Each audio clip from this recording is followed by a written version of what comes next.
Hello everyone, कैसे हो आप सभी। एक बार फिर से आप सभी का स्वागत है। आज का जो अपना टॉपिक रहेगा वो रहेगा टोटल पेरेंटल न्यूट्रिशन, जिसको अपन टीपीएन के नाम से जानते हैं। टी पेरेंटल का मतलब हो गया पर प्लस एंट्रल, यानी कि जो एंट्रल रूट है अपना जीआई का, उसके अलावा अगर किसी रूट से अपन इसको न्यूट्रिशन प्रोवाइड करते हैं तो उसको अपना नाम देते हैं पेरेंट्रल। तो TPN is a intravenous administration of complete nutrition, यानी कि इंट्राविनसली अपन कंप्लीटली जो न्यूट्रिशनली जो एडिक्वेट सॉल्यूशन है वो अपन प्रोवाइड करते हैं पेशेंट को, उसको अपन टीपीएन बोलते हैं। जिसके अंदर टीपीएन के अंदर कौन क्या क्या कंपोजिशन पाए जाते हैं? Carbohydrate, protein, fat, vitamin, minerals, electrolyte, water directly into the blood stream.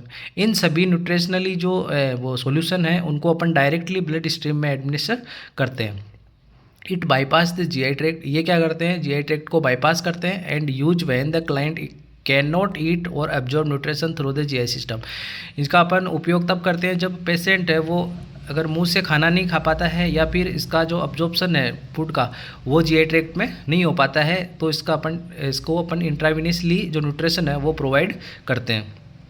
फिर नेक्स्ट है TPN always give via central Venus assess device, यानी कि टीपीएन को हमेशा अपने को वाया सेंट्रल लाइन से ही इसको देना होता है। जैसे पीआईसीसी लाइन, अगर पीआईसीसी की फुल फॉर्म देख तो पेरिफेरल इंसर्टेड सेंट्रल कैथेटर, ये भी क्वेश्चन पूछा गया है। बिकॉज अगर इसको सेंट्रल लाइन से ही क्यों देते हैं, क्योंकि जो ये सॉल्यूशन जो होता है वो हाइपरटोनिक सॉल्यूशन होता है, जिसके कारण जो पेरिफेरल वेन्स है उसका डैमेज होने का खतरा रहता है, इसलिए इसको अपन को सेंट्रल लाइन से ही देते हैं।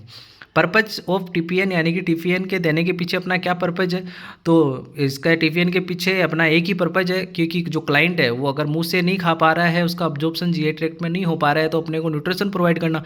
तो to provide nutrition when oral enteral feeding is not possible, अगर ओरल और enteral feeding is not possible है तो अपने को उसको क्या प्रोवाइड करना, न्यूट्रिशन प्रोवाइड करना। कौन कौन सी कंडीशंस हो सकती है, तो इसमें सीवियर जीआई डिसऑर्डर में अगर देखें तो क्रोन्स डिजीज़ है, अल्सरेटिव कोलाइटिस है, सीवियर पेनक्रेटाइटिस है, सीवियर मोल न्यूट्रिशन है, और cancer therapy related to mucositis और इसोफेजाइटिस, यानी कि अगर म्यूकोसाइटिस और इसोफेजाइटिस की कंडीशन में अगर किसी प्रकार की कोई थेरेपी चल रही है तो उस कंडीशन में सीवियर बर्न और ट्रोमा की कंडीशन के अंदर अपन टीपीएन का उपयोग करते हैं, टीपीएन ही अपन लगाते हैं। फिर नेक्स्ट आते हैं कंपोजिशन ऑफ टीपीएन, टीपीएन के कंपोजिशन के बारे में। तो सबसे पहला जो कंपोजिशन इसका रहेगा वो रहेगा कार्बोहाइड्रेट। कार्बोहाइड्रेट है वो कौन सी फॉर्म में रहेगा, डेक्सट्रोज फॉर्म में कार्बोहाइड्रेट रहता है, और यह क्या है, मेन सोर्स ऑफ एनर्जी है। पेशेंट के लिए जो एनर्जी का जो मेन सोर्स है वो कार्बोहाइड्रेट ही होता है। फिर नेक्स्ट अपन बात करते हैं प्रोटीन। प्रोटीन है वो अमाइनो एसिड में पाया जाता है, जो कि फॉर टिश्यू रिपेयर और ग्रोथ के में ये हेल्प करता है। फैट है वो इमल्सिफाइड फैट है वो एडमिनिस्टर करते हैं। इलेक्ट्रोलाइट्स में देखें तो सोडियम, पोटेशियम, कैल्शियम, मैग्नीशियम और विटामिन और मिनरल्स और वाटर हाइड्रेशन के लिए अपन इसमें वाटर को एडमिनिस्टर करते हैं। ये इसके कंपोजिशन थे। टीपीएन में कौन कौन से कंपोजिशन होते हैं, तो फिर देखते हैं अपन इसको कैसे है ही एडमिनिस्टर करते हैं पेशेंट पे। तो सबसे पहले अपन always use central venous catheter, यानी कि इसके अंदर हमेशा आपको कौन सा कैथेटर यूज में लेना है, सेंट्रल वीनस कैथेटर यूज में लेना है। एग्जाम्पल में देखिए सब क्लेवियन वेन में, जुगुलार वेन में पीआईसीसी लाइन के द्वारा इसको अपन एडमिनिस्टर करते हैं।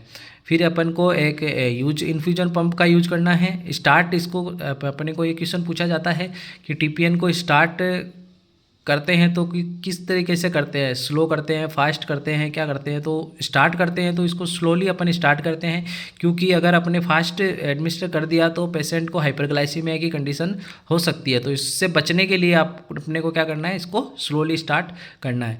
और अगर इसको बंद करना है अपने को तो इसको टेपर ग्रेजुअली वैन डिसकंटिन्यू, यानी कि इसको टेपर कंडीशन उसको कारण अपने को बंद करना है, क्योंकि अगर अपन ने सडनली इसको स्टॉप कर दिया तो पेशेंट है वो हाइपोग्लाइसीमिया की कंडीशन में जा सकता है। इसको अवॉइड करने के लिए अपने को इसको टेपर और ग्रेजुअली इसको अपने को क्या करना है, स्टॉप करना है। Check TPN bag for clarity, अपने को टीपीएन की बैग है उसको चेक करना है क्लियरिटी के लिए, इसमें किसी प्रकार के कोई बबल्स वगैरह और वो तो नहीं है। एक्सपायरी डेट के बारे में चेक करना है, और फार्मूला फॉर किस हिसाब से अपने को टीपीएन एडमिनिस्टर करना है इसके फार्मूला को, और बिफोर हैंगिंग यानी कि उसको हैंग करने से पहले अपने को ये सब चीज़ें क्लियर करनी है। इसके अंदर अपने को फ़िल्टर यूज में लेना है 0.22 micron for carbohydrate and protein के लिए ये अपने को फ़िल्टर यूज में लेना है। Change TPN tubing and solution every 24 hour to prevent infection, यानी कि इन्फेक्शन से प्रिवेंट करने के लिए जो टीपीएन की जो ट्यूब्स होती है उनको और सॉल्यूशन को हर 24 घंटे में अपने को इसको चेंज करना होता है। Use sterile technique to prevent infection, इसमें हर स्टेराइल टेक्निक का अपने को इस्तेमाल करना है इन्फेक्शन से प्रिवेंट करने के लिए।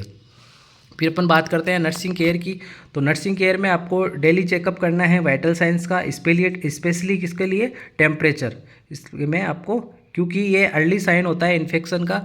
जैसे क्लेप्सी है, ये central line associated blood stream infection है, क्लेप्सी की full form.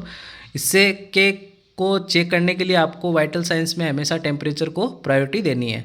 Check weight same time same scale, यानी कि इसको डेली आपको वेट चेक करना है सेम टाइम पे और सेम स्केल के द्वारा। जो फ्लूइड है उसका बैलेंस है, इनपुट आउटपुट कितना हुआ है, उन सब के बारे में चेक करने के लिए। असेस करना है insertion site for infection redness swelling, यानी कि रेडनेस स्वेलिंग और इन्फेक्शन की कंडीशन को असेस करने के लिए आपको इंसर्शन साइट है उसको असेस करना है। Check sign for fluid overload, किसी भी प्रकार के फ्लूइड ओवरलोड के साइन को चेक करना है।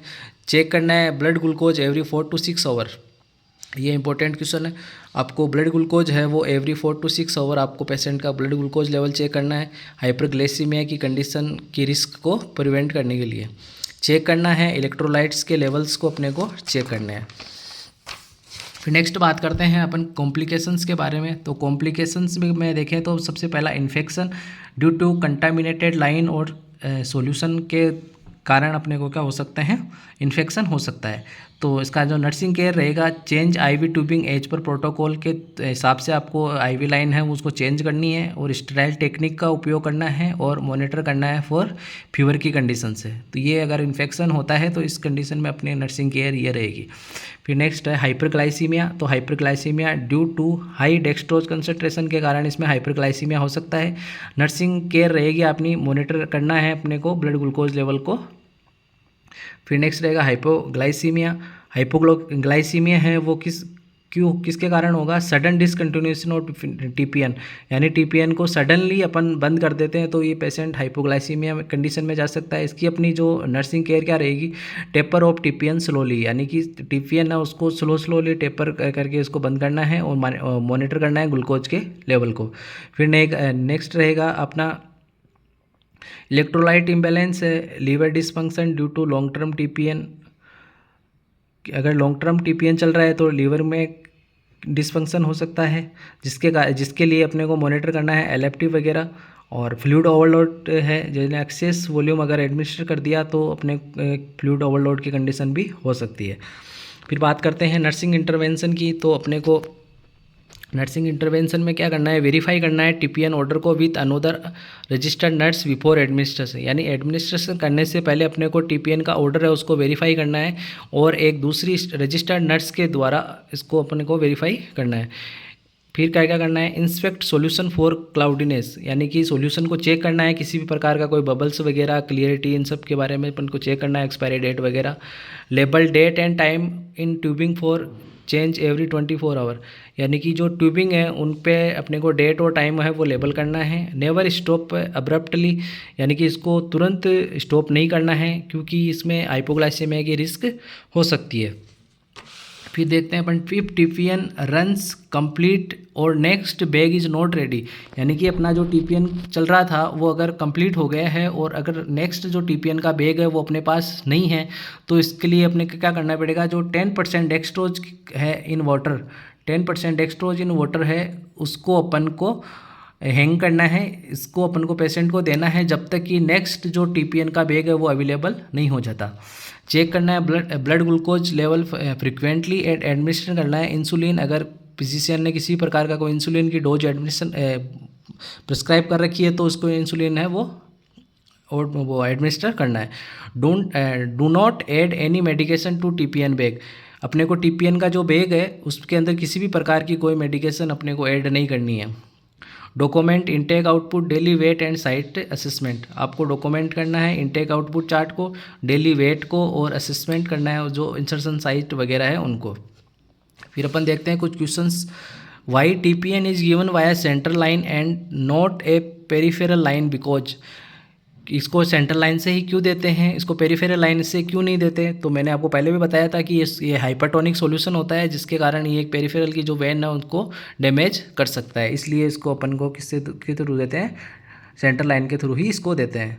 रीफीडिंग सिंड्रोम, ये मैंने आपको पहले नहीं बताया, ये भी कॉम्प्लिकेशन में आता है रीफीडिंग सिंड्रोम। तो रीफीडिंग सिंड्रोम इन TPN में क्या होता है, अगर जैसे कि अपन जो माल नरिश पर्सन है उसको अगर सॉल्यूशन जैसे देते हैं तो उसके अंदर क्या होता है कि जो इलेक्ट्रोलाइट है उनकी शिफ्टिंग हो जाती है, उसको अपन क्या बोलते हैं, रीफीडिंग सिंड्रोम।